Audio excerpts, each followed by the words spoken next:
Scott can go form his coalitions with whoever he wants. He can sell out. He can compromise.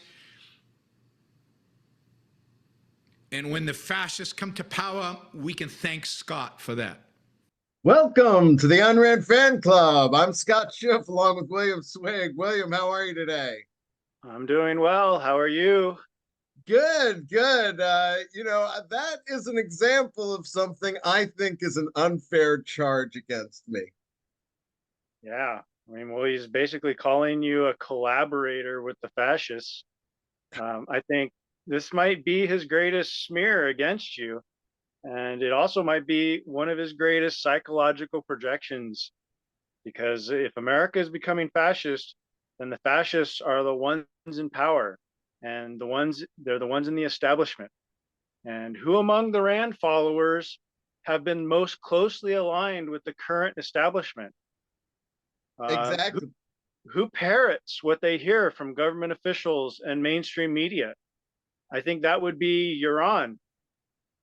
It's any objectivist who is like a Fauci lover or is dependent on the IRS or has taken PP loans, the ones at ARI, those are the ones who are closely associated with our fascist government. So they would be responsible for the rise of fascism if anyone is.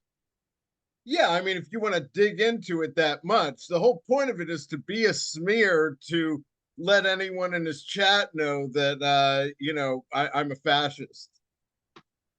Yeah, well, he's very good at doing that. He loves smearing people.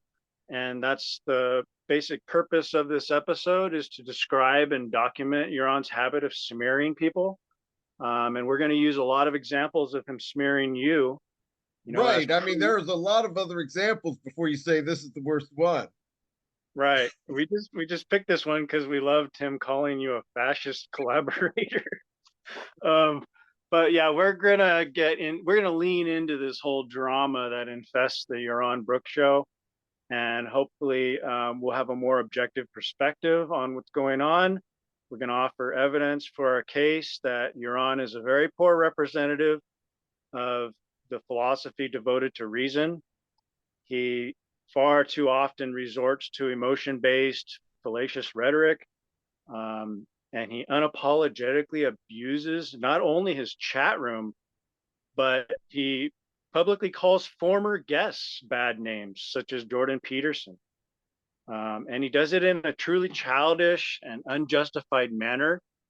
In my opinion, he should be boycotted or heckled by all fans of Ayn Rand. And maybe he should be driven out of the movement as a blight on the history of liberty and etiquette. Well, I appreciate that rousing defense. Now, we're actually going to show evidence, and I do want to start with what a smear is. I saw Rand define smear as an accusation without particulars or proof. Right, and I looked it up in my dictionary, my college dictionary, the American Heritage College Dictionary, and it says that a smear is a vilification or a slander. It's a vilifying or slanderous remark. So notice that it's an attempt to turn somebody into your villain. Like this is your enemy, and then you're gonna slander him and make unjustified remarks or remarks intended to discredit, disqualify. Demonize, all those words that we hear often. And the verbal form, there's also a verbal form of smear, and it means to stain or attempt to destroy the reputation of somebody. So he's trying to destroy your reputation, make you look bad in the eyes of his audience.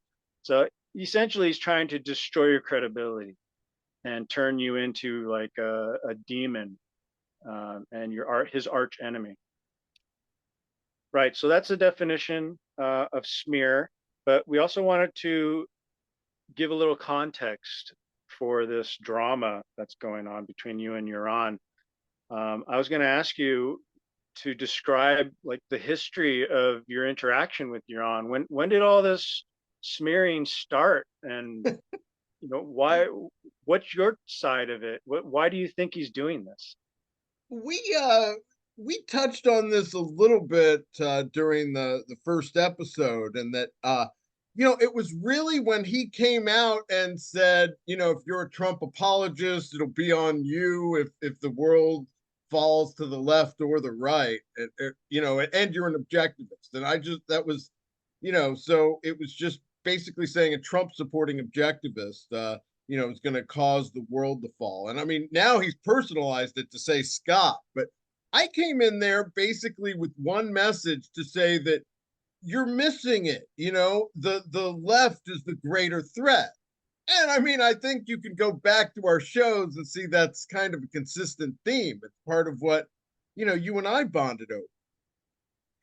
Yeah, And and sorry to jump in, but I was wondering, have you ever resorted to this low level, these low blows where you call them names, like straight up names like stupid and ignorant and dishonest? I mean, is that doesn't strike me as your style.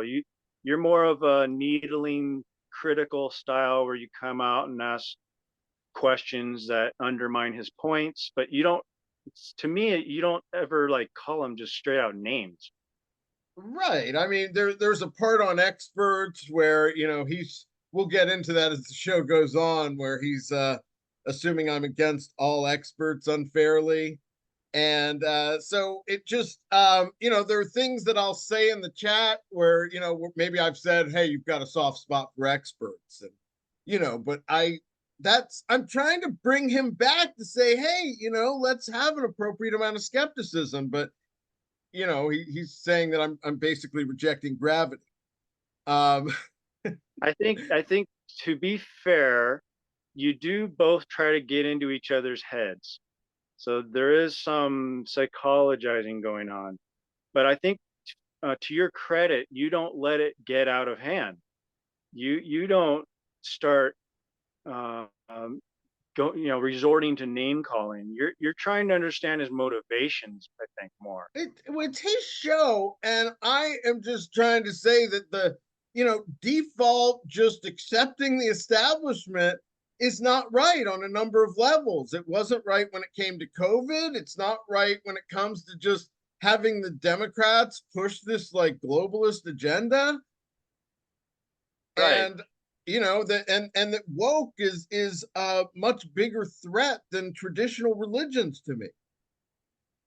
Yeah, and I think the worst accusation I've heard you say to him is that he's he's bowing to the left because he doesn't want to get canceled or something like that. So I think that might really bug him. Like he doesn't like that. And so, but then his attacks are so childish. Like he doesn't even get to any sort of uh, high level of analysis. It's always you're dishonest, you're ignorant, you're illiterate. Even he'll call you things that are I'm patently against truth, patently untrue, like things that obviously are not true. things that And contradict each other. yeah, it's like playground bullying. It's ridiculous. And so those are some of the examples we're going to use just to show what utter nonsense comes out of Yaron's mouth and what low level of criticism he has against you. So I think we'll start with this one from a few weeks ago. This is one that I think you just happened to tune in on and just saw him going after me. A Right. few weeks. I rarely watch the show, but I was interested in his take on the whole NPR situation. And so I actually caught this one and I was shocked, literally shocked at the level of smearing going on. And so I wanted to make an episode out of it. All right. And so we'll set this particular episode up a few weeks ago. NPR's Yuri Berliner wrote a piece on Barry Weiss's FP about how biased NPR is, especially with their new CEO, Catherine Marr. And they actually suspended Berliner after the article came out, and he resigned in protest. So Yaron starts off talking about it, saying how he knew NPR was biased to the left, but he could adjust for their biases and double check when something didn't sound correct. I mean, if you listen long enough, it starts to become your view to some extent. But this Yaron admits that this article exposed how left they really are. And it's like, really? Some of us knew all along. Now he admits Yeah, it that was just right there, that's seems ironic or like a contradiction there. Like, if he knew all along that NPR was this biased, how did this article expose it for him? Like, what was new about this article?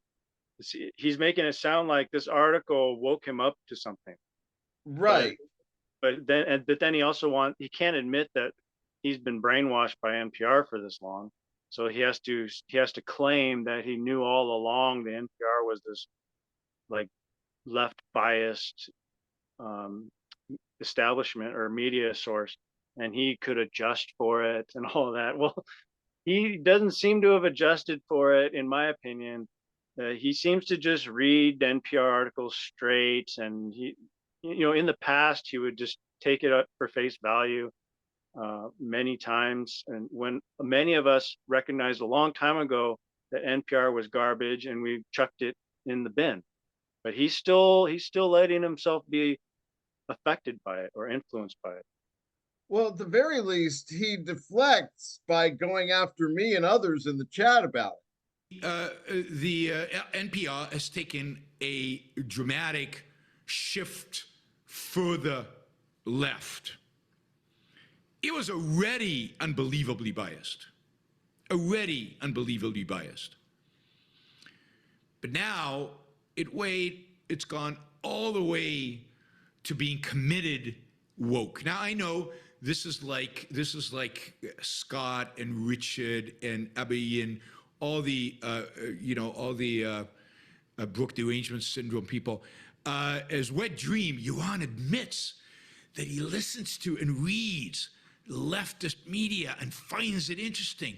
Oh my God, everything we thought about Yaron is true. He's just a leftist who's pretending. God, that's pretty pathetic. I'm not sure what sort of rhetoric that is. Sarcasm? He's just repeating something he thinks you've said, and then doing so in a tone that like supposed to mean that it's not true. Like, that's not how you argue with someone's point. He's admitting that he listens to NPR, but I don't think he's accurately describing your take on it. He's angry with us for figuring it out first.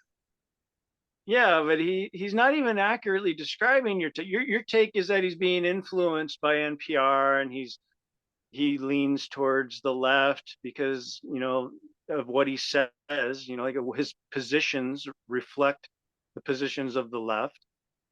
He's absorbing mainstream content as if it's true, and being very uncritical of it. So there's a nuance to your position that he's not getting. He just thinks that you've woken up to this idea that, oh, now since Yaron admits to listening to NPR, now it's true that he's a leftist.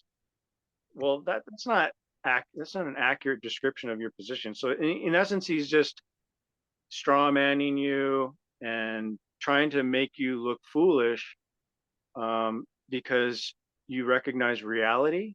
I don't know what his take is. He doesn't give a counter take.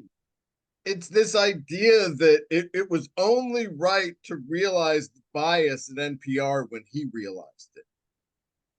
Yeah, and how is it pathetic to just point out these facts? He is left leaning. I mean, he shares a lot of positions with the left. And especially listening to NPR. So that's one thing he has in common with the left, is listening to NPR, or enjoying NPR back in the day when he actually drove a car. I don't know what he drives now, if he walks around or takes a taxi or something. Probably Uber. But so also he's also, another interesting aspect to this is that he responds to these minor points and criticisms in his chat room. So he's always arguing with his chat room. He he will name you and a couple other people, 3 or 4 other people who he's got in his head as representatives of the like quote unquote trolls or whoever his pestering audience members. You know, you're this group of people, these Trump lovers who always attack him. And so in his mind, he's always at war with his chat room. And Wait, that must be, I don't understand like why he's so focused on this. Why is the people talking negative about him in the chat room? Why is this his focus on the show? Like he brings it up on his show. yeah, I think that on some level he gets fired up from it, I guess. Yeah, I think well, that's true. I think he's looking for ways to respond. Like he likes to get triggered. So and that's another way he's like the left. He's like always looking at things to protest, you know, like, so if there's even one person in the chat room saying something that he thinks is stupid or negative or calling him out, he'll go and like sit and like call them out. And in essence, he's like a leftist occupying some building on a campus. He's gonna go and just ruin your life and call you names and smear you. And but then I also think that um, he might also, It's any social hierarchy. They're going to try to humiliate and deplatform someone that goes against the leader. yeah. But I was also thinking that it's because he may think that you've made a worthy comment. You know, like I've read his chat room when I go there and watch a show, and most of it's just sycophantic nonsense. And so when he actually gets a genuine criticism or comment, he must look at that and think, "Wow, that's worthy of a response."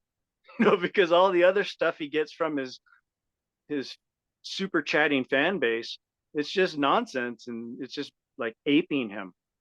But when you criticize him, that's something new and unique and genuine, and something for him to think about, right? Even though he does a piss poor job of thinking about it, but he's trying to respond to something that he sees as worthy of a comment.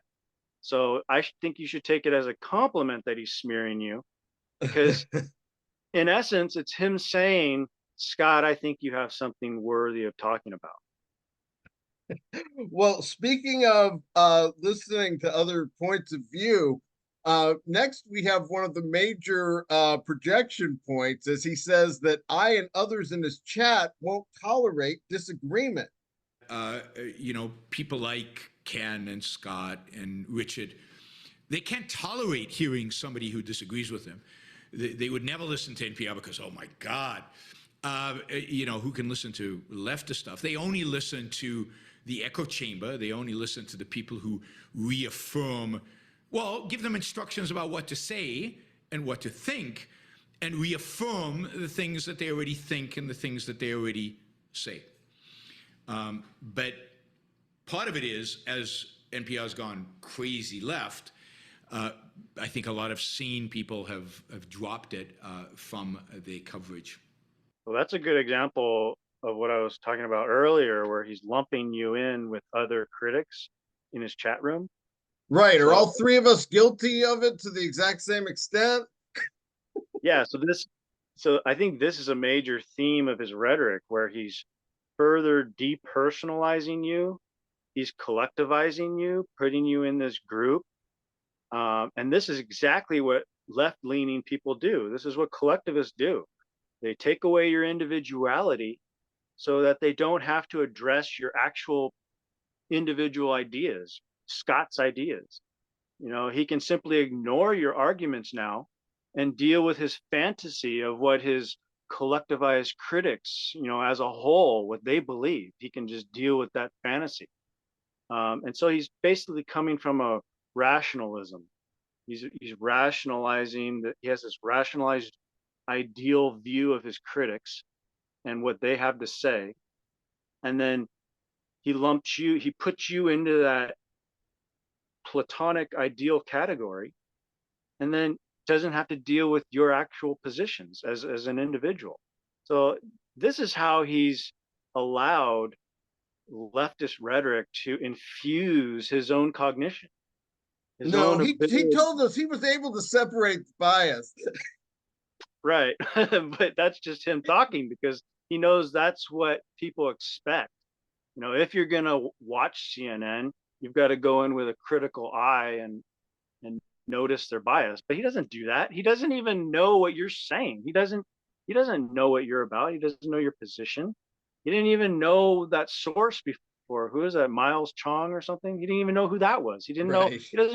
He doesn't know where he gets his information from. So it's just it pops up in his feed in like Twitter or whatever, and that's where he gets his information. That's his knowledge. We're in an echo chamber, but now even the saner people are joining us in our echo chamber. Yeah, I know. Who's in the okay? So what he's saying there is pure projection, right? I mean, I learned about psychological projection in high school, but it wasn't until like years later where I actually studied it and was able to then identify it in other people. And I realized that when someone's saying something ridiculous about you or ridiculous about somebody else, you should first think about psychological projection because they're probably just spouting whatever ideas they have about themselves and projecting it onto you. And I think that's what he's doing here in many cases. All he's doing is putting his own self doubts or his own ideas about what he is secret privately. He's putting that onto you. And that's because that's all he thinks about. He doesn't actually care about your objective, what's objectively your position.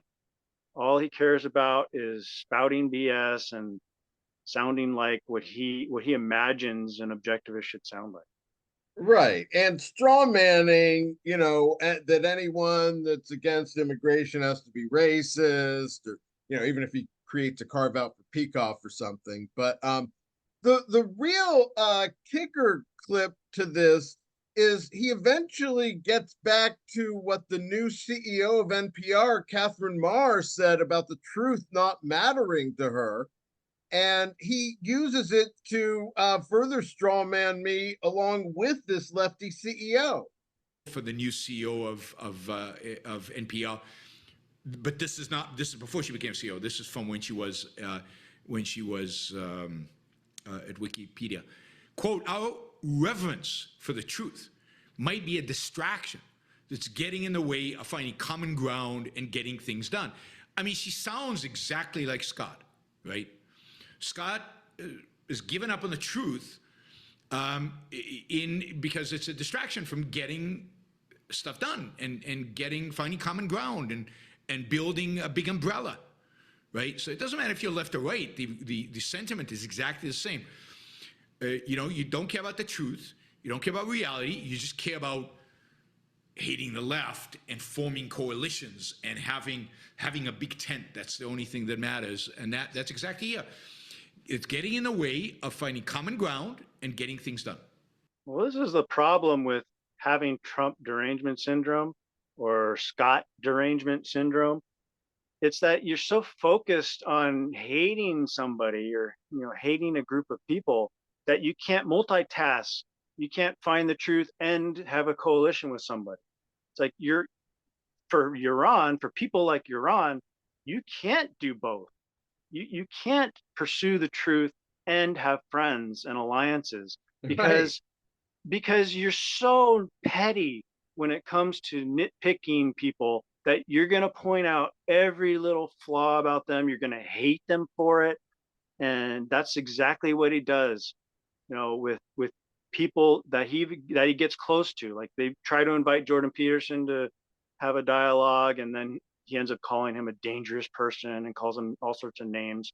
They want to talk to Javier Milei, and then that doesn't go well. So he has to criticize Milei and talk about all this anti-abortion and all that. Well, of course, you're going to have religious disagreements with religious conservatives. But do you have to always pester them about it to the point where they don't want to even work with you on the good stuff, like fighting the left?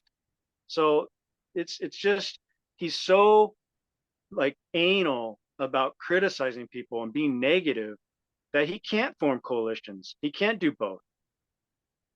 Yeah, because it partially has to do with this idea in from ARI that any kind of compromise is a moral compromise.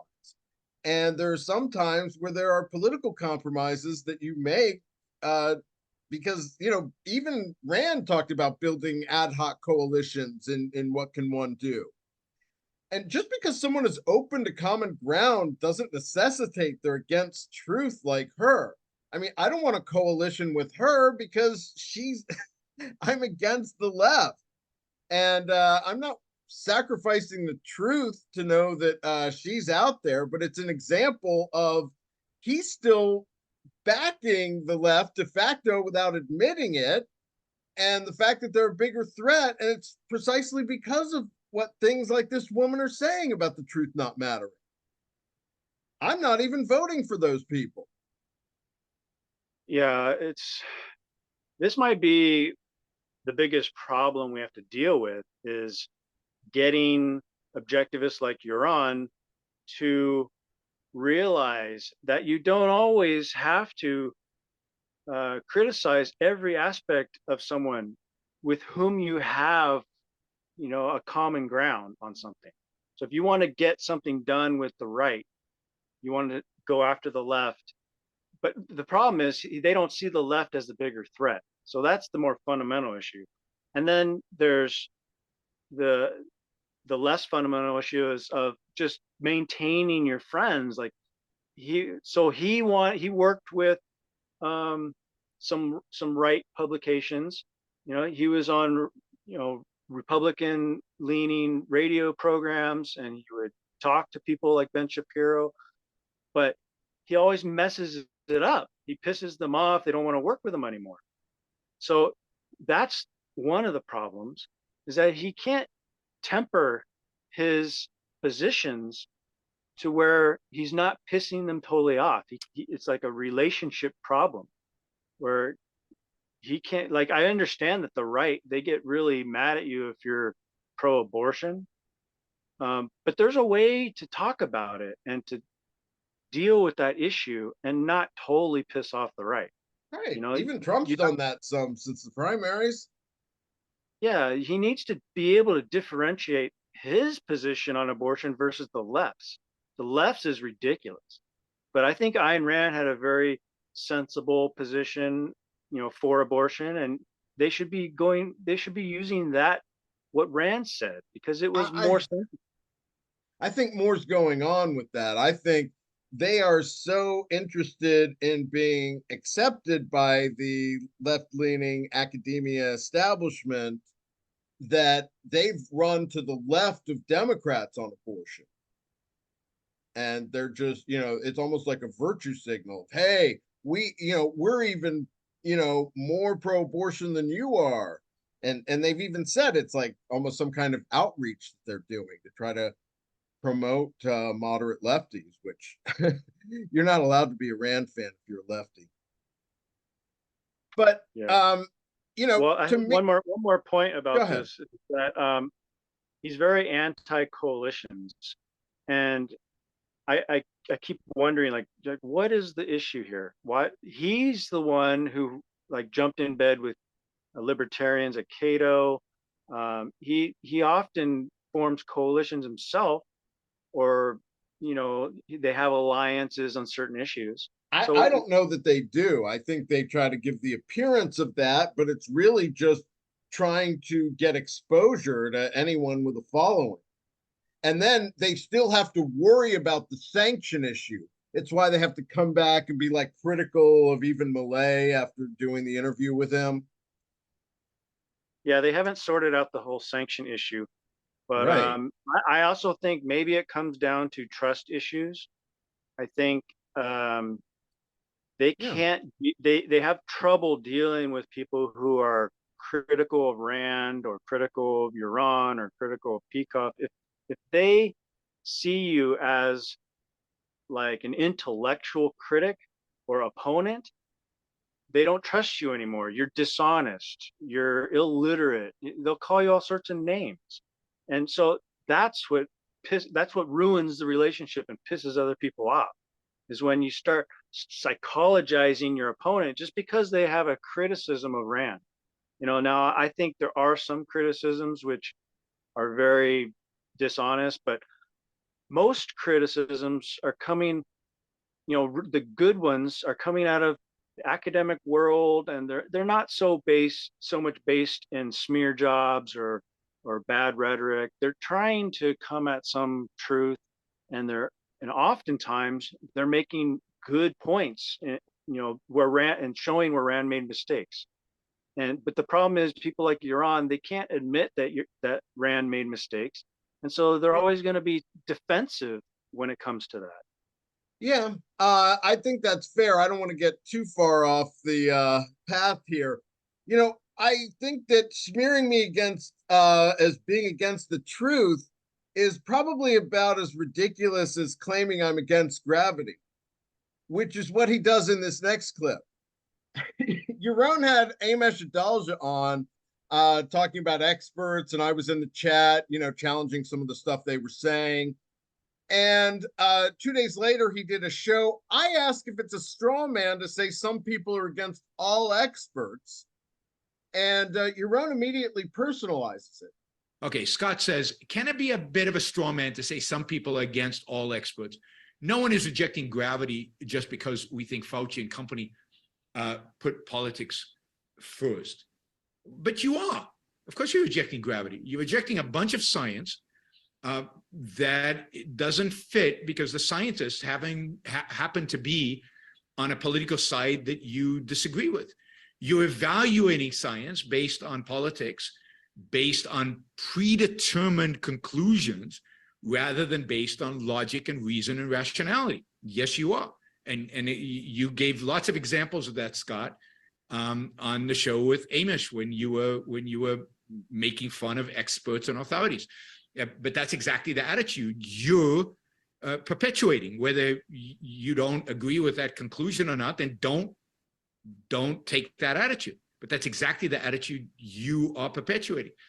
And there is a whole attitude in many people against experts, and the fact that you have a PhD is a negative, or if the elites. I mean, the problem is not that we have elites, that some people know stuff. The problem is that the elites happen to be, that certain parts of the elites are corrupt. He just said certain parts of the elites are corrupt.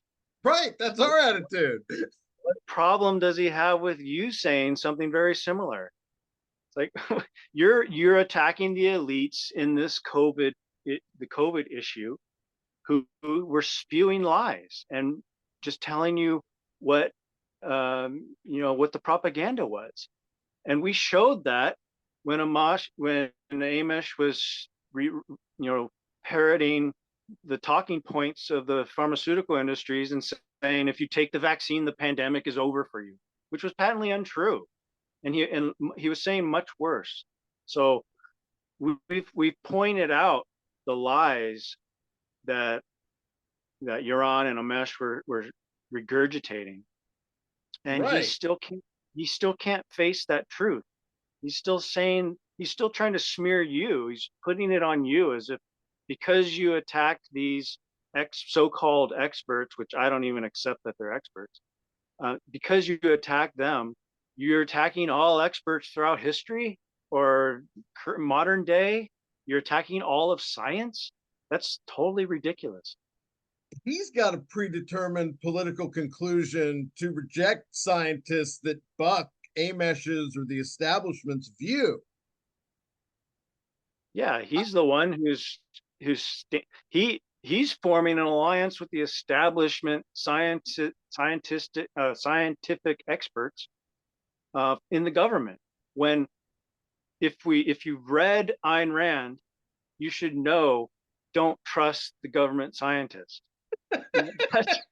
What sort of objectivism is Yaron studying? I don't know where he's getting his view of experts. He had that attitude till at least Amesh became public policy spokesman. Yeah. And another thing, does he ever actually like quote or paraphrase you rejecting science, or is that just a complete fantasy? Well, I did go back, and he had been, we talked about this before. He sometimes during an interview will just come on the chat and say something to me. And I was challenging one of the experts. He had an emergency room doctor there as well. And so Yaron says in the chat, I wonder when Scott got his MD, which is So you that's can't, how do assuming you, that only experts have a right to an opinion. But I yeah, respond and I say, oh, only the high priests of experts can understand knowledge. It's that same sarcasm, but I guess that has to be what he's referring to claim that I'm now against all expertise. you're weird. You have an MD, but yet you're against science. So I don't know. It must be a recent phenomenon where you suddenly rejected science after going through med school. But It he's joking, obviously, but his jokes are ridiculous. it So wasn't a joke. It was he was saying I shouldn't have an opinion. yeah, but he's joking about you having an MD. Like it's Right. sarcastic. That yeah, but So that's he uses this really dumb sarcasm to try to smear you. It's the another argument from smear tactic. expert fallacy. And that's Yeah, what I'm against. I'm not against all experts, but I am against just unconditionally deferring to them. I yeah, so that's what he's against. He's against you having a mind of your own and thinking for yourself and not just taking experts on faith. You know, that maybe that's it. He enjoys a little bit of faith. He wants to take Amesh on faith because he's an expert. Yaron doesn't know anything about medicine, so why should he bother to research what Adalj is telling him? He'll just take it on faith. it's it's easier to do that sometimes than to do the independent research. I'm not saying I've done all the independent research, but I at least am still willing to consider the views of people who have been rejected by Amesh and others, like even the Great Barrington Declaration and the terrible way they were treated. But Well, sometimes you do have to have trust. You know, there's trust is usually based on something objective, and then faith is based on something not objective. But right. if you have trust in an expert that you considered his character and his work ethic and things like that, that's valuable. But then if someone comes to you and says you shouldn't trust that guy because look at this evidence, look at this point, he's not being truthful with you, and then you just ignore him or evade him, and then you continue trusting your expert, well, that's a problem because now you're ignoring evidence against that expert, and that's exactly what Yaron does. He doesn't listen to evidence against people like Adalja because Adalja is his favorite, expert on COVID. Well, at this point, I repeat in the chat, it's a straw man. I'm for gravity, which he ultimately has to concede. It's not a strawman. You expressed that attitude, exactly that attitude on the show. You should go read the chat from the show. Yeah, you don't reject gravity, I'm sure. And when when push comes to shove and you get cancer, if you will probably go to the world expert on cancer, on that particular cancer, to get treatment, even if he's a leftist, I hope. But that is the attitude you exude. That is the attitude you project. That is what people who are less intelligent than you are going to pick up. That is the attitude that exists today in much of the new right. What's interesting here that he starts talking about the quote and unquote attitude you project.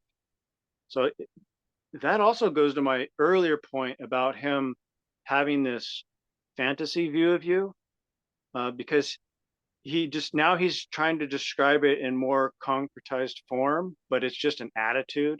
It's like he's picking up on your real meaning or your real motivation or your real suggestion, but he's calling it your attitude.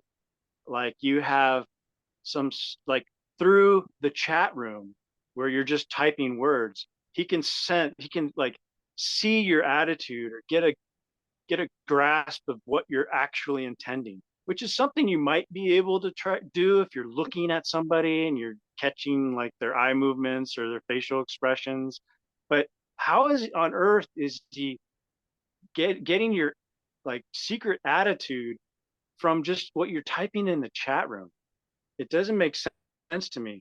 He doesn't have much information to go on to suggest that he knows your secret attitude. Well, yeah, I mean, he had to change on the fly. He started his answer saying, "Of course, I rejected gravity," but then, he now had to concede that that sounded ridiculous. So he just decides that I'm corrupting the youth, and he's almost like Marty McFly's principal in Back to the Future. He's like, "You got to straighten up and fly right, slacker. You got a bad attitude." Yeah, at least they were face to face and could see each other. But they've been using that charge since Socrates about corrupting the youth by questioning experts.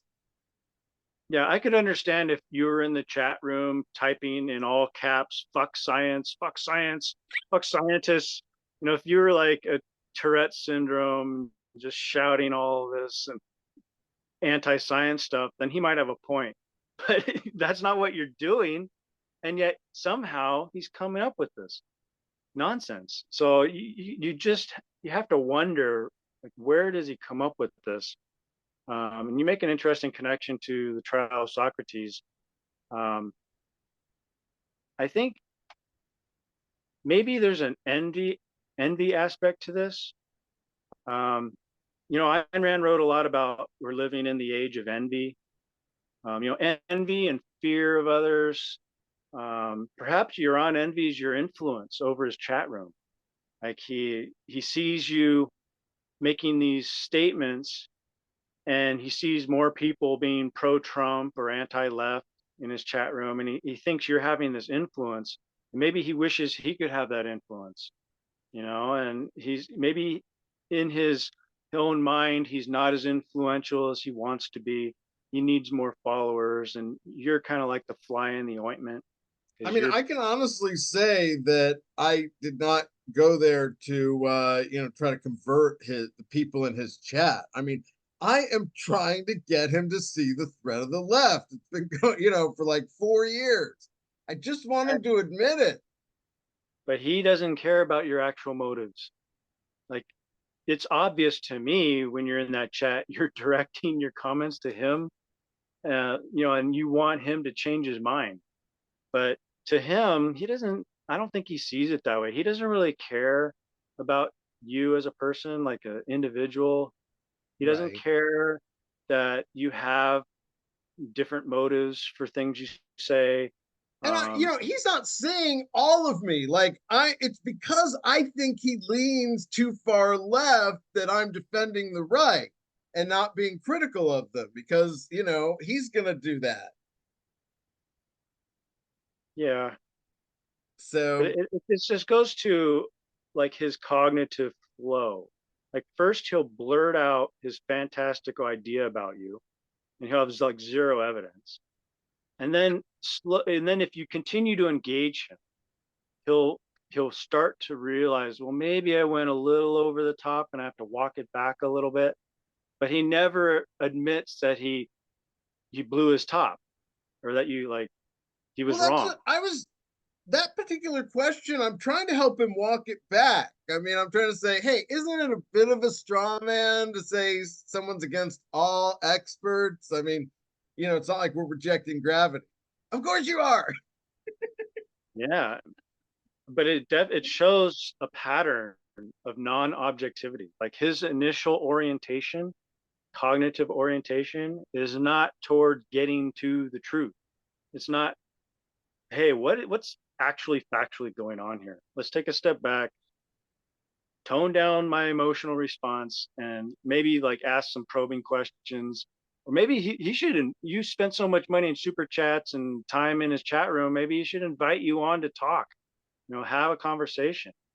But he'll never do that, I don't think. For $25 a month, if someone wants to sponsor me, I can actually be part of that video AMA chat. Yeah, that would be interesting. I think someone should do that. I would look at sponsorship as well. We could both go in and tag team him. That's what he'll expect. He'll expect both of us to go in and just, because we have uh, Brook derangement syndrome, as he says. He can't even come up with an original attack. He has to use the Trump derangement stuff. Well, he's tried to co-opt it after saying it's an unfair charge. It's to say that he has Trump derangement syndrome. But now he can say, other people. I mean, so he's conceding that, being so deranged about someone that you can't be objective is a bad thing. Yeah, he's basically conceding the point, but he doesn't realize it. He thinks he's getting a jab into you. Right. But Well, so basically, my point about him, like, beginning his cognitive orientation is to begin with the crazy rhetoric, is that he's either not in control with his emotions or his cognition, or he's like, this is some sort of haggling where he he gives you, like, if you're gonna try to buy a car and you say, oh, I want to buy this car for $5,000, and it's like, that's $5,000 under the sticker price. So you're trying to, like, haggle with them because you'll really pay 7,000. So he's like saying you're a Hitler worshiper I will because never sell you a car. he really wants to he really wants to come down to, oh, you worship Trump. He's over exaggerating his attacks so that he can come down to his ridiculous So his initial. TDS seems like more the moderate position. Yeah, then he'll say, well, okay, you're not Hitler, but you are in bed with Trump. You worship Trump. You never Right. say, and then, like, Well, that's his whole shtick.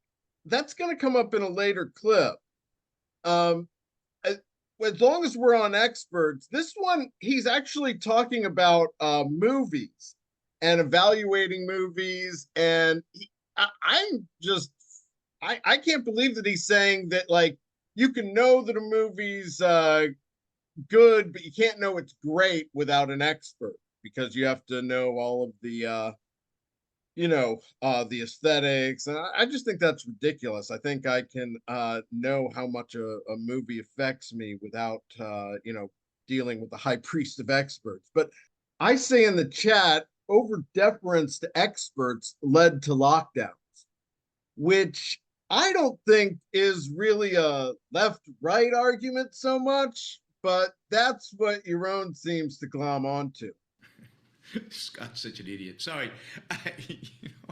Sometimes he says things in the chat that are just so, off context, oriented always towards his left versus right politics, even when you're talking about art aesthetics. And he just can't let that part of his brain, it cannot slow down. It cannot stop.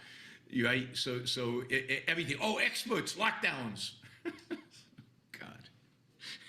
I feel sorry for Scott, because I don't know how you live in such a brain, with such a mind. It's not a fun thing. Not a fun thing. I think the most interesting thing about that is that he's attacking your brain. He's saying your brain I'm way isn't too curious. Yeah, you're not having fun. Like, so I guess his standard of objectivity is whether you're having fun.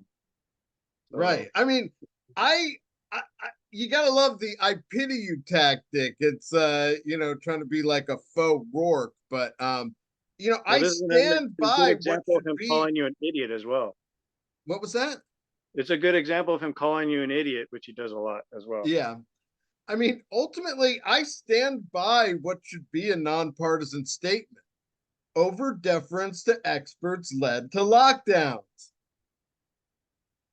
Yeah, and you're coming at it from an objective take. You're trying to find the truth, and he's just flippantly saying that it's a left versus. You're turning it into a left versus right issue. Right. And It is so, an experts issue. It is we didn't get to see what you said in the chat, but it obviously he's quoting you over deference to expert. So it seems like what the evidence he's presenting from the chat doesn't match what he's saying about you and your brain. It seems pretty rational to me to make a connection between his talking about experts in movies to a general statement about experts in the lockdowns. So, one thing I recall from the Leonard Peikoff show, the radio show way back in the day, is that he used to take two different news stories and then ask his audience to find the philosophical connection. And so that was an interesting game to do. And I think Yaron should start doing that. Is take two topics or subjects and then try to find what's the philosophical connection there, which is what you're trying to do in his chat room, and he doesn't appreciate it. He Not thinks everyone wants to see all the connections. he doesn't like the way your brain works because your brain makes these connections between two different subjects. He doesn't want to get pulled out of his bullshit. I'm sure it was bullshit about these movies he's talking about. Well, I mean, Rand thought everything was connected, and that's part of an active mind, is being able to see those patterns and connections. Yeah, and I think I vaguely recall more of this episode where he's talking about movie critics, and he's saying something like, he's not a critic, he's not an expert in movies, and so he defers to these movie critics because they've studied the subject and they know more about it. And well, this goes to the same point we were making about medical experts, where if they're corrupted, then you can't trust them. So, and you have to come up with the truth on your own because you're not getting it from the critics or the experts. And he doesn't seem to appreciate that we're living in a time where you can't trust the intellectuals because they're corrupt and they're corrupted by evil philosophies. I don't know. And I'm not even willing to write all of them off as I've been accused of, but I'm going to have an extra healthy dose of being skeptical at the very start. Yeah, I think in this age of intellectuals, if you've read For the New Intellectuals, your basic starting point should be skepticism about some intellectual spouting what you think is nonsense. If you've seen a movie and you enjoyed that movie, and then you listen to an expert and he says it was trash, you should be skeptical. You should be like, well, let me analyze this guy's take and see if it's bullshit or not. Right. Because you should first trust your own sense, your own reason, your own common sense, your own values. And then if you start noticing problems, because you've listened to other people and they make good points, well, then you challenge yourself. Or even if you have the mental capacity to challenge yourself without that prompting, then you do that. But initially, you get a sense of a movie and it has a certain appeal to you or distaste, then you trust that because it's you. You got to trust your own mind. Well, that clip is actually a good transition from experts to coalitions and the left-right thing. A couple of months ago, Yaron was asked about getting beyond left and right. His echo chambers kind of asking him back his own questions.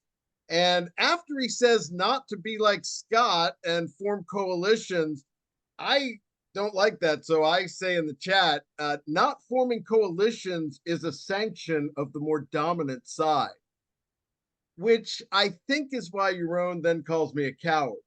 We're not of the right. We're better than that. And if we can't differentiate ourselves from the right, if we can't stand separate from the right, if we're so cowardly, and Scott is a coward, if we're so cowardly as we need to go and huddle with the scum, then we don't deserve to win. Well, here he's making an interesting attack. It's kind of a half smear and a half argument. He's saying that he Well, in another section of this clip that I don't think we played, he said that he would rather go live on an island than work with the right. And he's calling you He a moved to an coward. island. Yeah, he's actually living on an island. Um, and he calls you a coward for, I guess, not wanting to live on this island with him. You'd rather live in a big country with Trump and the MAGA people. Um, so he doesn't seem to get the hard choice that we're facing if you don't want to move to an island and you don't want to live on a big continent and have Pete friends and the culture. He doesn't seem to get this the different preferences people have and the not so wonderful alternatives we're faced with. He's so deluded that he thinks we can beat the left and the right. He's gonna fight everybody. He's gonna take on the world. Objectivism is He gonna talks conquer. about fighting everybody in this Yeah, rationalistic fantasy. yeah. I mean, at what point do you have to face reality and say you need to pick a side in this culture war? We're not gonna have Gulch. We're not gonna have objectivism. Isn't going to take over everything. We need to inject our good ideas into the culture and try to work with people who will listen to those good ideas. And that happens to be on the right. I don't think anyone's seriously listening to us on the left, but people on the right are seriously listening to Ayn Rand. They're trying to create a blend of Christianity and objectivism, just like back in the day they blended Greek mythology with Jewish mythology. So Yeah, and we're he's trying to drive them away. If you yeah know, if trying to drive them away. He doesn't want to work with any. He thinks that we're in this grand battle to defeat everybody for the sake of Rand's ideas. that's an excuse, if you're at war with everybody, you're at war with nobody. Like, I mean, it's counterintuitive, but it's just like, if I wanted to be a coward, what I would do is I would say we don't deserve to win, to hide, not wanting to try, yeah, and how is it cowardly to talk to people to and huddle up. You got every how individual has to fight for freedom on their own. it's cowardly because you don't have the same strategy that he has? It's he And it's wants to call you. contextual. Look at the numbers. Yeah, I mean, his essential attack is that you're a collaborator with some beyond the pale villain. Right. It's that first clip. I'm a fascist. So if the right is so beyond the pale, why does he invite Javier Milei to talk and Jordan Peterson to talk? Why does he go on Ben Shapiro's show? Why does he form an alliance with Cato? Or what is his immunity? Why is he immune to the attacks that he's launching against you? Like he's the worst example. He's part of ARI who's forming these coalitions or ad hoc committees, and yet he won't give you the luxury or privilege to do the same thing. He'll if you do it, you're a collaborator. Well, what the hell is he? What the hell is ARI? We've got a clip of Malay coming up. But yeah, there's in early February, Yaron was angry that the GOP was asking for immigration reform before approving Ukraine and Israel funding.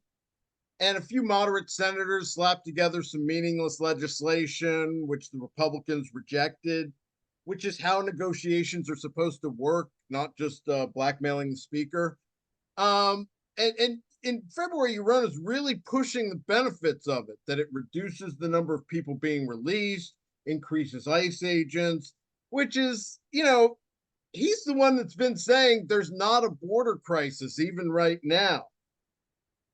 So, he claims it's better than the chaos at the southern border today. Even, oh, now there's chaos at the southern border. but he's accusing the GOP as only playing politics, and that they don't, even though it helps them, they just don't want what's best for the country. Okay, that's I just said in the chat, I don't think the bill will work.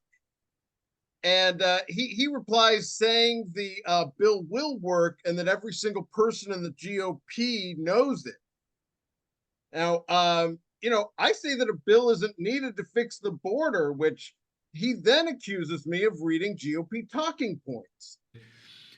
Scott has become one of these people who gets a fax of the Republican talking points in the morning and dedicates himself to Republican talking points. Dedicates himself to Republican talking. He can't think for himself. He can't evaluate for himself. He probably hasn't even read the bill. But the bill will work. They're convinced the bill will work. He believes every word that they say. The Republican Party, they would never lie to you. God, they never will. So if you can imagine Scott, it's a well-earned smear after years of following. Yeah, so he's actually admitting to smearing you, which is nice. At least we don't have to prove that, that he believes he's smearing you. He's actually admitting to it. Let's go back to Rand's definition that a smear is an accusation without particulars or proof. So how do you reconcile justice and even the concept of the deserve to apply to smears and objectivism? When does someone deserve to be smeared without particulars or proof? Never. But he's of the belief, I think that he's of the belief that you don't need to prove these things because it's obvious. So his comeback will be that it's obvious that you're an idiot. It's obvious that you're brainless. Because if anyone just looks at the chat room and reads what you type, they'll come to the same conclusion. So it's basically his rhetoric is the rhetoric of a dictator, that you have to believe. Along those lines, you're kind to the chat. Some of them are just, they're going to take his side either way. Yeah, but he's coming from a place of authority. Like he's saying, look, if you listen to me and you agree with me, then you need to look at the chat and agree with my interpretation of what Scott is saying. Like his interpretation from what you say is that you are brainless and, ignorant and dishonest. But he doesn't need to prove that, he just, because the evidence is self-evidentiary. It's like it proves you are brainless. So people just need to look at it, absorb it, and then they'll realize, yes. Yeah, and I welcome people to go into his shows. We'll put some links up so they can look and see, what I've said even in the chat and see what's fair. I mean, later in that same show, he's actually asked by someone else about the slow growth of the movement and just all this stuff about him going after me for forming coalitions. And, I just respond by saying, maybe talk to any outside groups ever, which he doesn't seem to care for. Scott, again, you're being so dishonest. Just ad hominem dishonesty. Now, maybe it's a way for you to respond to my so-called smear. But so Scott says, interact with any outside group ever. That is so disgusting and so obviously a lie.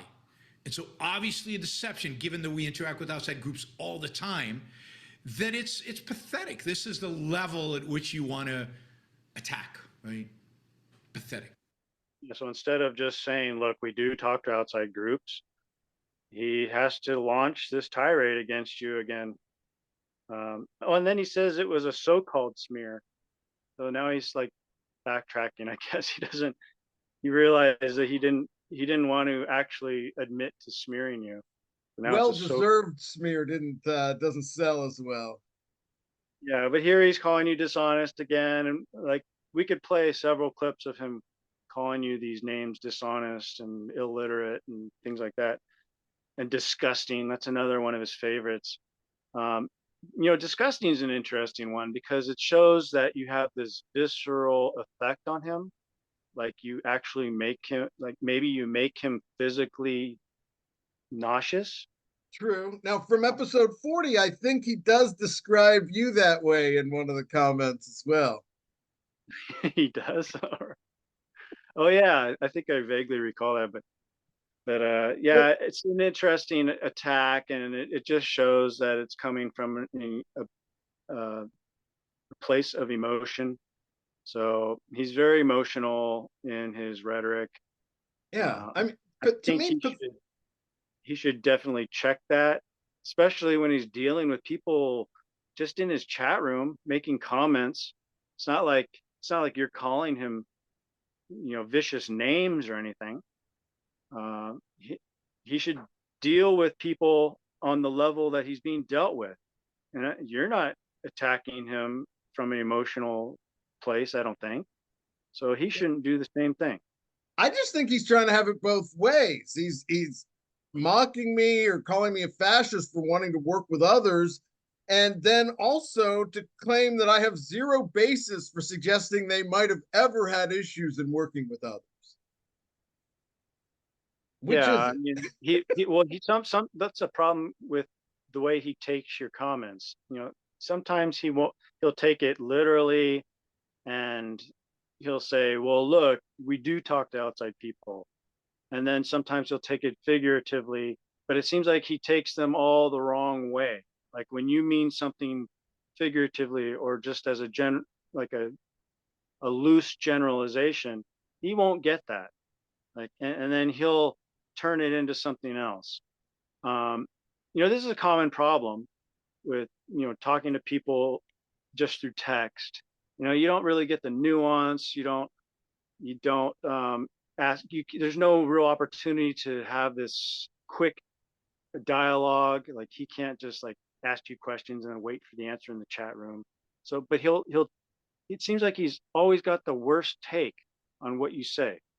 And my philosophy is, if I don't understand what someone's saying, I just drop it, or I'll ask questions and probe them and say, like, what do you mean by that? But he doesn't seem to go that way. But He's he's he's just on. He's in front of an audience as well. He's got a safe face. He can't just be like, "Oh, you have an interesting point. Can I learn from you?" Yeah, well, he could. It doesn't. Right. Audiences today, I think they want the more authentic, the better. So if he doesn't understand what you're talking about, he could just say that. Scott, I don't understand what you're saying there. Can you clarify? That doesn't seem to make sense to me, or something like that. And he doesn't have to go directly to you're disgusting. It's like he's inventing a whole cognitive process for you. Like like that he actually does deal with other groups, and so therefore you're gonna lie and try to pester him with this lie. And he doesn't think that, well, maybe you are not taking into consideration something that he knows.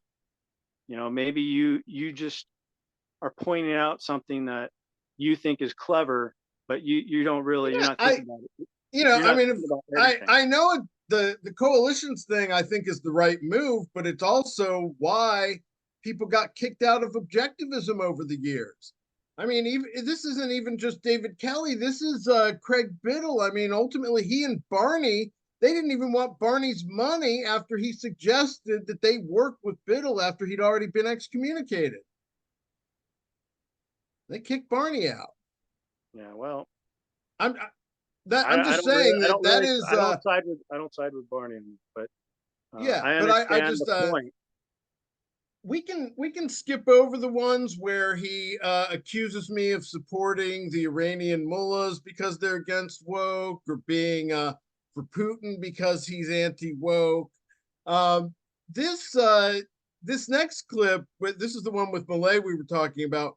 Yaron is going off about how Bolton said that Trump had no principles, and how much Bolton really understands Trump.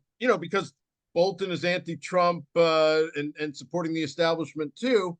And I type in the chat that Trump didn't need to move the embassy to Jerusalem. He just thought it was right. And also that Bolton was a Bush Inc. plant the whole time, which I believe. And I guess Yaron thought those were talking points.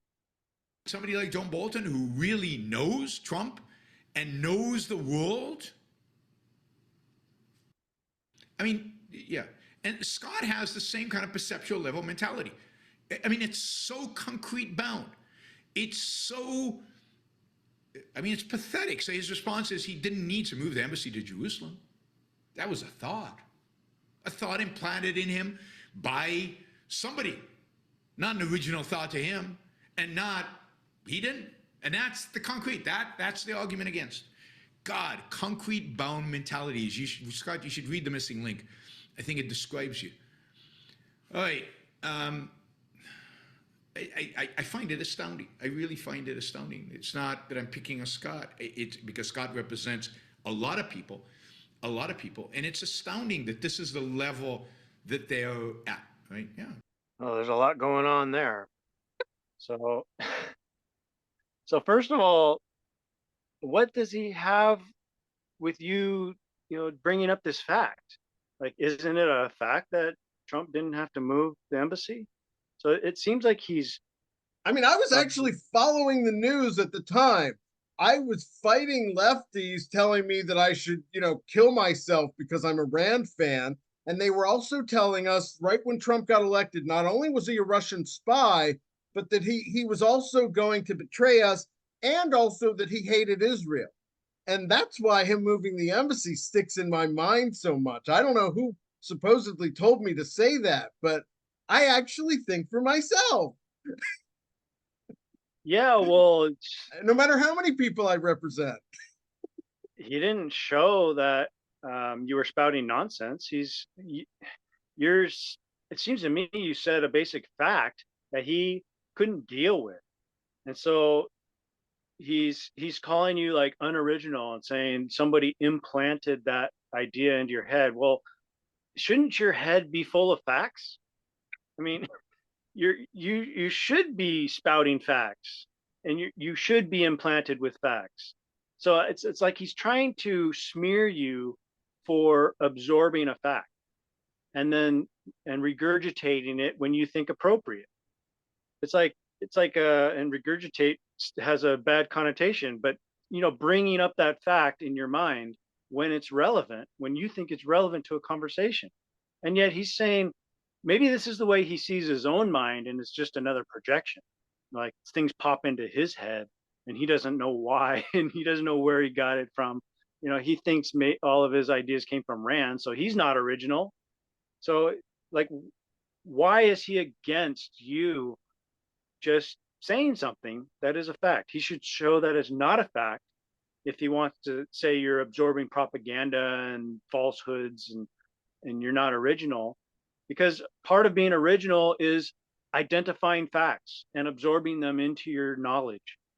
It's not just that, it's also that he is evading that the left has gotten that much worse on Israel, which in our last clip will show why his own listeners are now starting to move to Trump as well, and which he still seems to blame me for.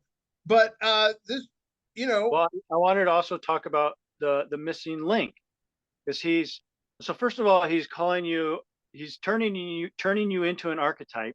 He's saying you're a representative of a lot of people, which I think you should take as a compliment. But he thinks they're all fascists. Yeah, I mean, you take it as a compliment because you represent a lot of people. You're like a concept now. Right. In his mind, you're like a concept. But I am Attila and the witch doctor combined. Yes, you're an icon.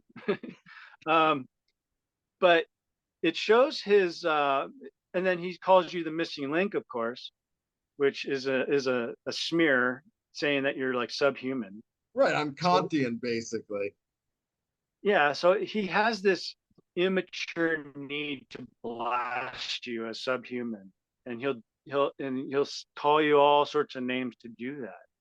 But he'd rather do that than just take the fact you presented and absorb it into his own position, or try to prove that it's false, or just say reject it as false. Say, again, no, he had.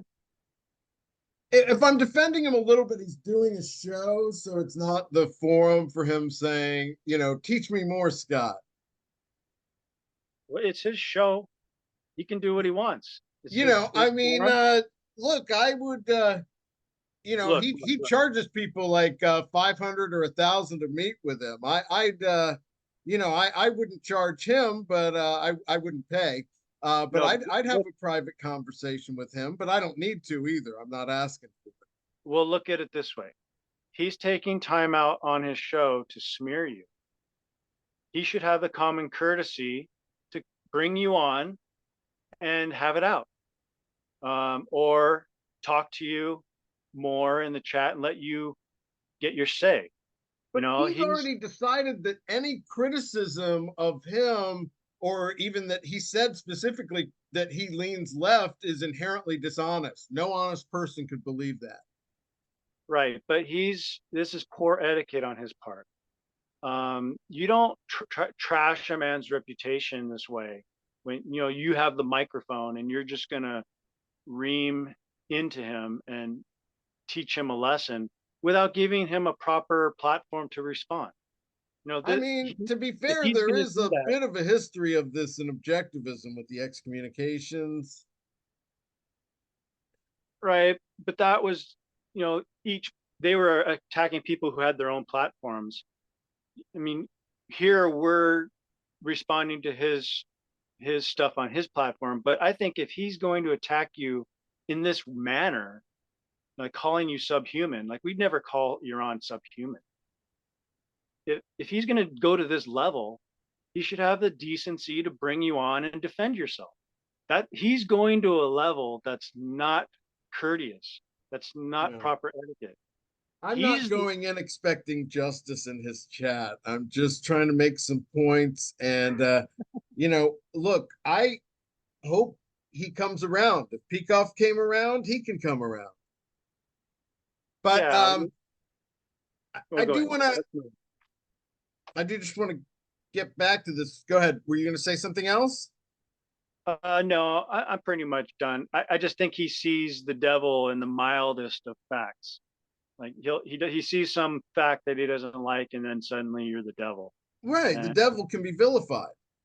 And speaking of that, and even almost a supernatural element, as Yaron starts trashing Malay's talk at CPAC in February, I say that the look when Malay met Trump was priceless, because that picture had just come out, and someone sarcastically reacts to that by asking me how I'm doing. So I reply, needling, but I say, hey, I'm glad to have Malay back to myself now that Yaron appears to be turning on him, which Yaron comments on. I mean, his talk was very disappointing, both in his collectivistic defense of capitalism, where we know, where at least he's given hints that he knows better, and his whole issue of abortion was just, horrible. So Scott can have Millet, the anti-abortionist. He can have him wholeheartedly. And Ayn Rand from her grave can condemn Scott for all eternity for that. Because we all know Ayn Rand's position on abortion was not exactly Millet's. yeah, so wow, I didn't know that Yaron could come up with a more ridiculous smear. I mean, he's smearing you on behalf of Ayn Rand. Normally people are content with smearing others on behalf of themselves, but Yaron seems to think he's in a position to smear you for Ayn Rand from the grave. So Right. you should take that as a compliment, because now you have people smearing you on behalf of dead people. This isn't just about what Ayn Rand would have thought. This is about what she is thinking about in the grave She for has all risen. eternity. She is up out of the grave. I mean, it's silly and he doesn't mean it, but it's just an example of just the biblical level of destruction he would wish for those that disagree with him. And I should note, this was just before he announced they were welcoming Malay at ARI's event in Argentina. I mean, Yeah. if Peikoff was so quick to think Yaron was crazy, what would Rand be thinking of that? Well, I don't pretend to speak for Rand, so I don't know what she'd be thinking. She'd probably be thinking, "Why am I still alive? You know, how did I come up from the grave?" But this just shows that Euron has no bottom to his silly rhetoric. He'll just invent pure fantasy. Like he thinks he's in an episode of The Walking Dead now. So he's using figurative rhetoric or like metaphorical rhetoric as if it's like important or something he should be saying. You know, It's like his it's own just, talking points. It's like, person is into Ayn Rand, use Ayn Rand to curse them. yeah, but it's so non-objective. It's empty, fallacious rhetoric. It's below any fan of Ayn Rand. You know, any fan of Ayn Rand can note or point out how absurd this is to use against you in such a serious context. You know, he's Yeah. not. I mean, we're talking about Malay. We're talking about politics and serious philosophical issues here, and abortion, and he's resorting to this absurd fantasy. You know, and trying to smear you.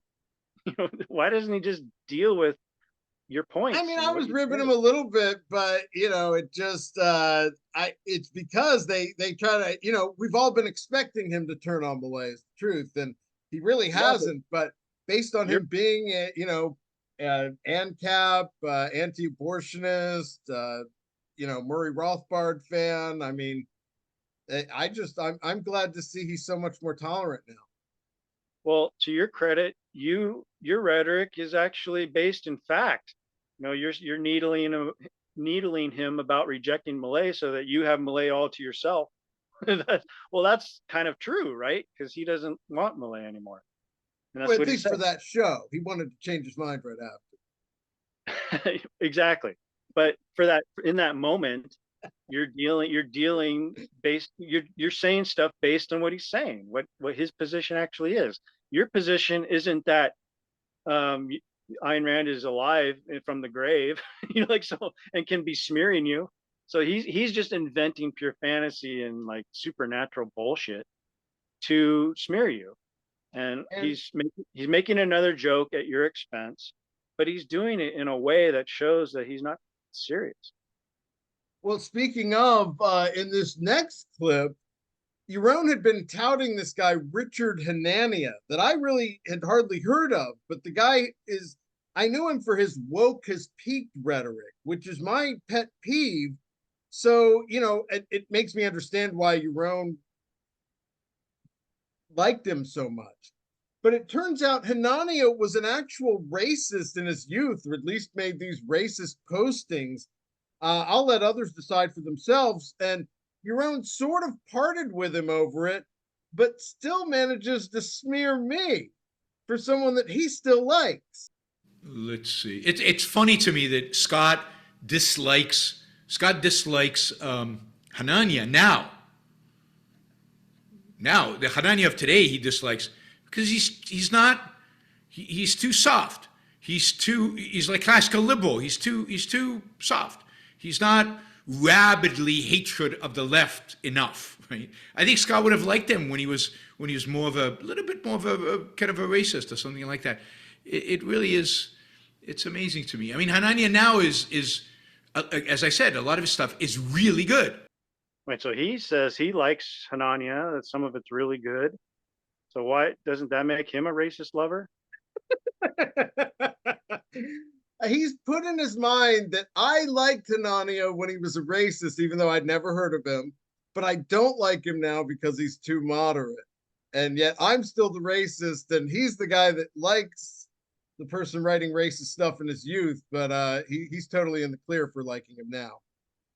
Yeah, this is just a great example of Euron admitting that he fantasizes about you being a racist. He's like, if Scott were just a racist, then everybody would hate him, and I'd be correct. You know, imagine the nightmares this guy must have about you. You know, you're this archetypical racist who loves people who write racist things. It's just crazy. This is I don't even want to call this a low blow because it has nothing to do with you. Like it's not it doesn't even resemble your position. He's just He's like, I'll bet Scott would have liked him more when he was a racist. I think he's good now. You're just straight up like, if you look up the devil in Yaron's dictionary, where he's like crossed out all the real definitions and put in other definitions, you're under the devil. It says Scott. So anything that's evil, he's going to accuse you of, including racism. So he's gotten so non-objective in his evaluation of you that he has no clue what you are. You're just the name that pops into his head when he thinks of evil things is just Scott. And that it just shows that he's totally detached from reality. He's totally detached from what you say, what you write. He has no interest in treating you fairly or justly. It's like he's throwing out, or one by one, he's throwing out all of the objectivist virtues, all the objectivist principles about, reason and logic and justice and self-interest. He doesn't even care about his own mind. A self-interested person should care about what they're saying, because it'll turn their brain to mush if he's just taking in garbage and spouting out garbage. He's not going to have the ability to understand reality anymore.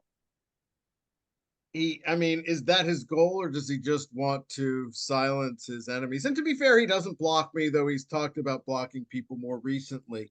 But on that point, if I can, just 1 second. Yeah. He says that he's he's not going to censor people. Like, why does he say he's not going to block you?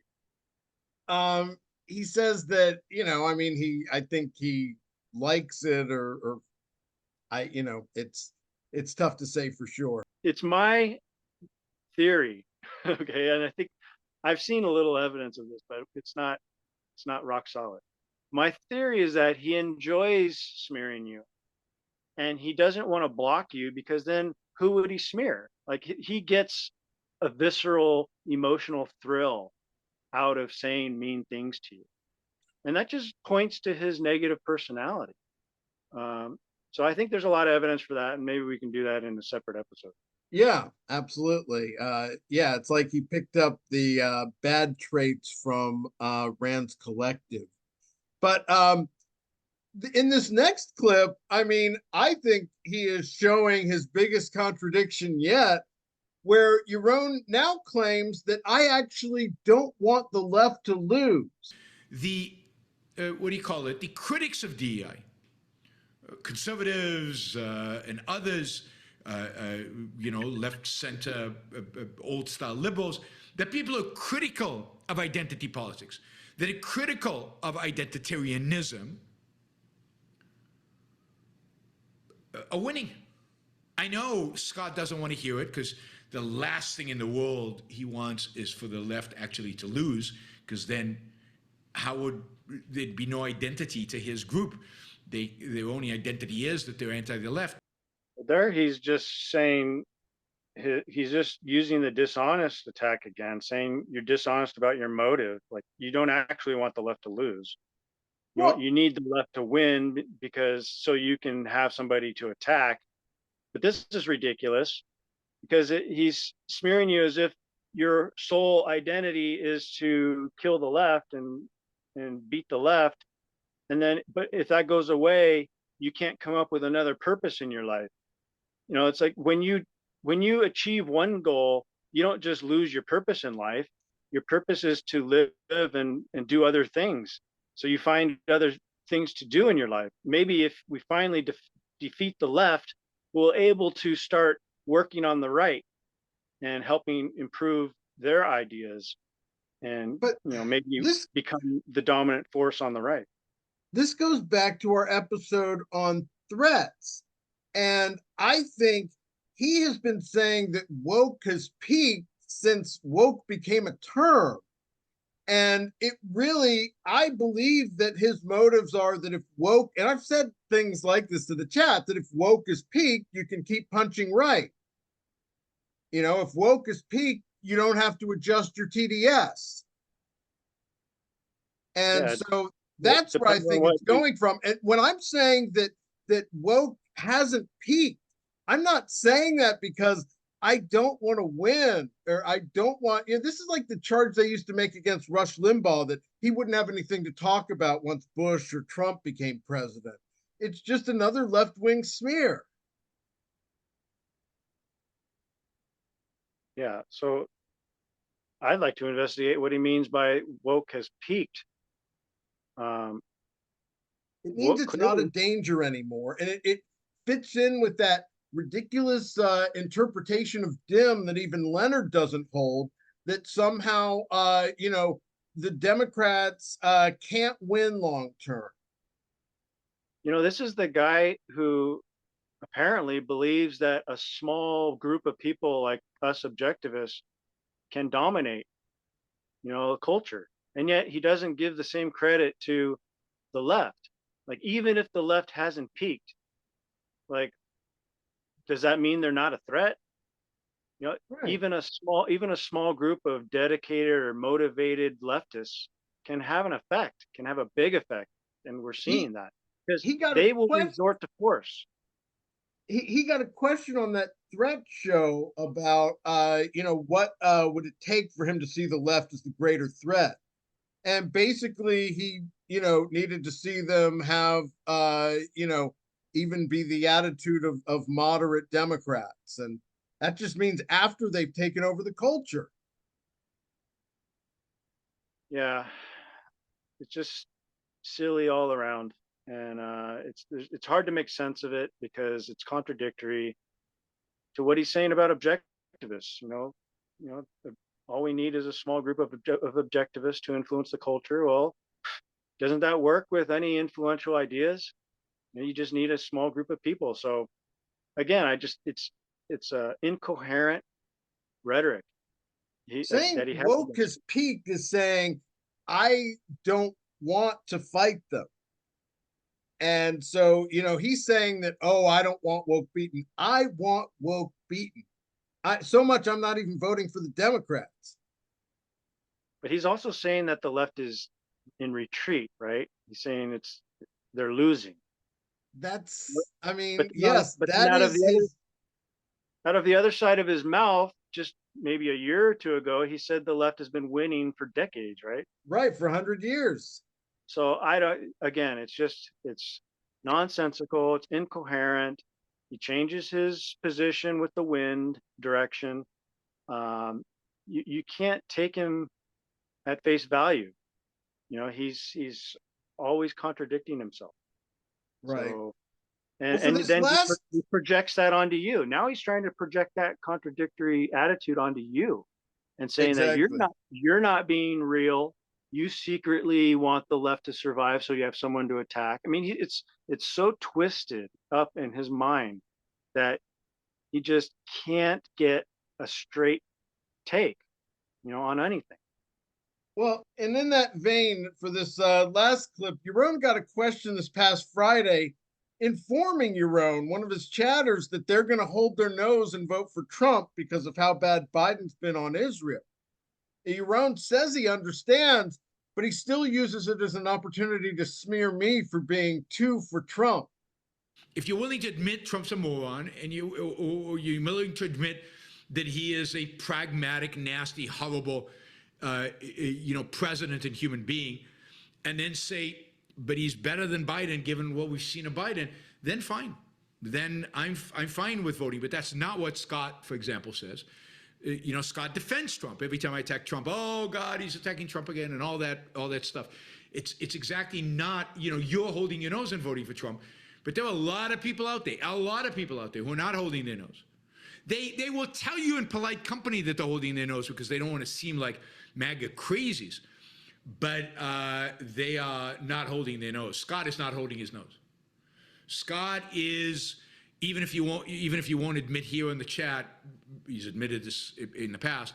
Scott is excited about voting for Trump. He preferred DeSantis, but he's excited about voting for Trump. All right, well, let's just get down to the nitty gritty.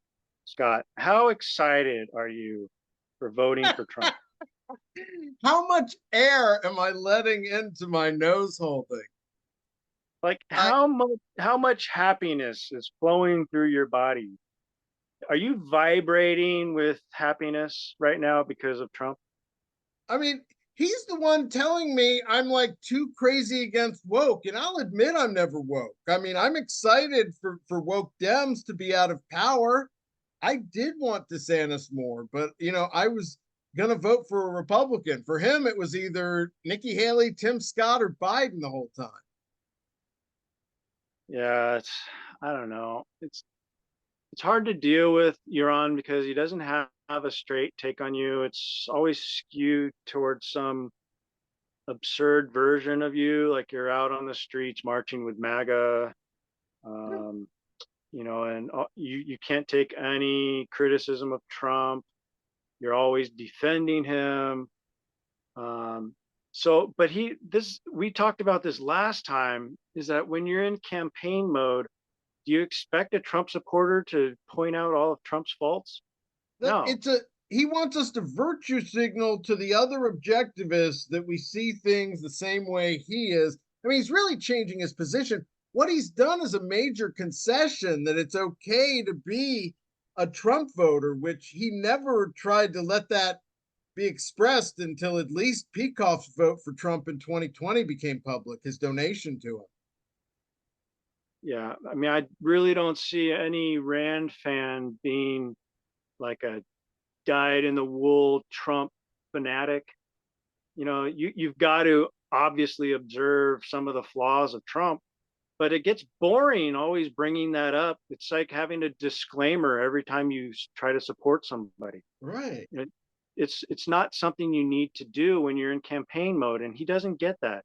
He doesn't get that. Someone who's trying desperately to get Trump in office versus Biden is not going to spend or devote his time to disclaiming Trump, saying all the things he doesn't like about Trump. Yeah, that's just not how you're going to get Trump into office. and again, my original purpose for going there was to explain that I think he's leaning too far left.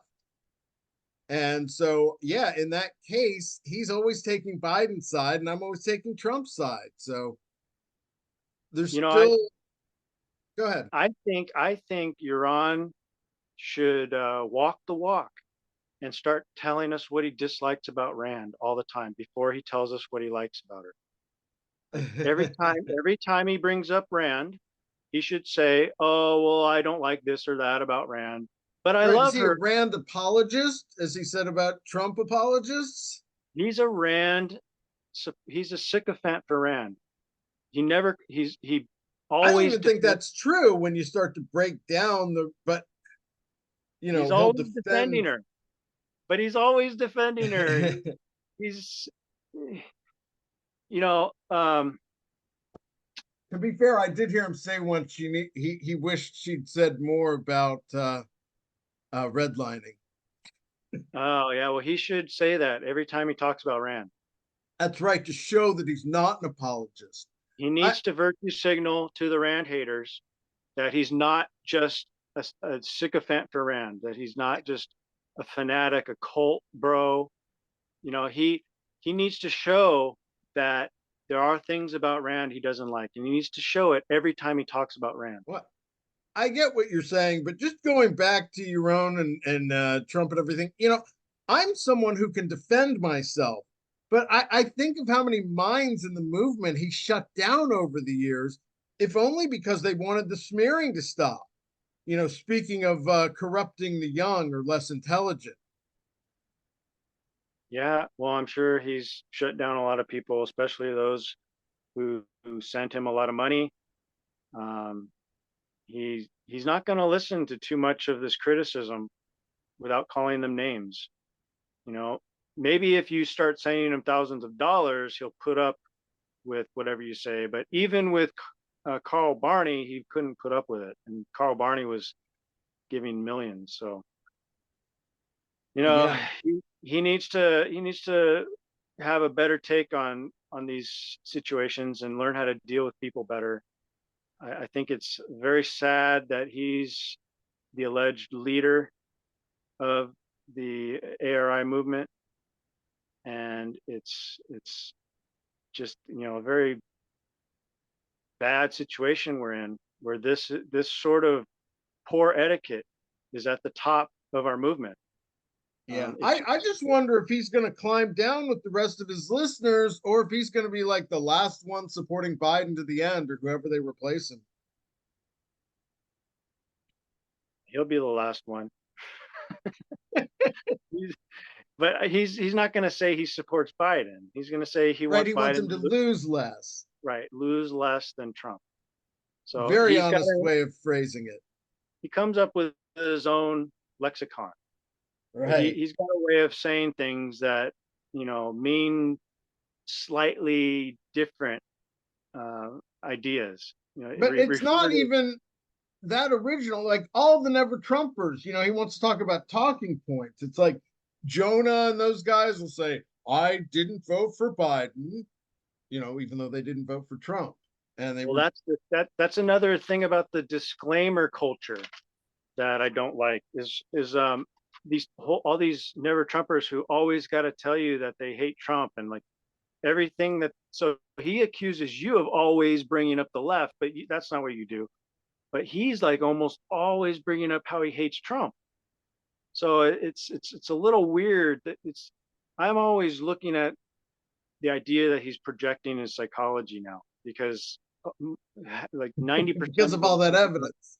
Yeah, because of what he's saying about you and everything we've shown so far. It's just he's not being truthful. He's not being objective, and there's got to be some reason for that. And I think it boils down to his psychology. Well, we'll let people address that in the comments as well if they want to. I think this has been a good discussion. We put out some good clips for people to think about. Any final thoughts? Yeah, just one. I just wanted to reiterate how rude and how obscene Yaron's rhetoric is for someone who allegedly is a devotee of Rand. Rand promoted objectivity, reason, justice, all the virtues, honesty, and I don't think he's being reasonable here.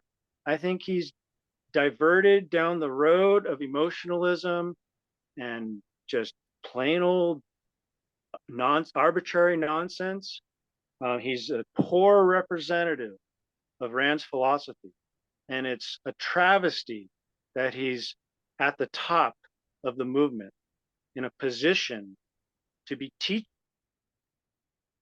people and influencing people with such bad manners.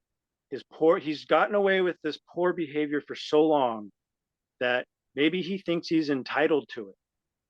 But I think the people who are resisting this sort of symbol for the objectivist movement, they should stand up, speak out, and heckle this guy, because he is he is just the worst representative we could have at the top. And there's so much evidence we've presented over several episodes for this fact. And it's come to the point where I don't want him to be the representative. He's not my representative for the philosophy. I hope that people like us become the representatives, and people start switching their mind to the fact that Yaron is bad for objectivism. Well, we'll leave it on that note, and we'll let the objective decide for themselves. Again, I'm Scott Schiff along with William Swig. Thank you all for joining us, and we'll look forward to seeing you next time.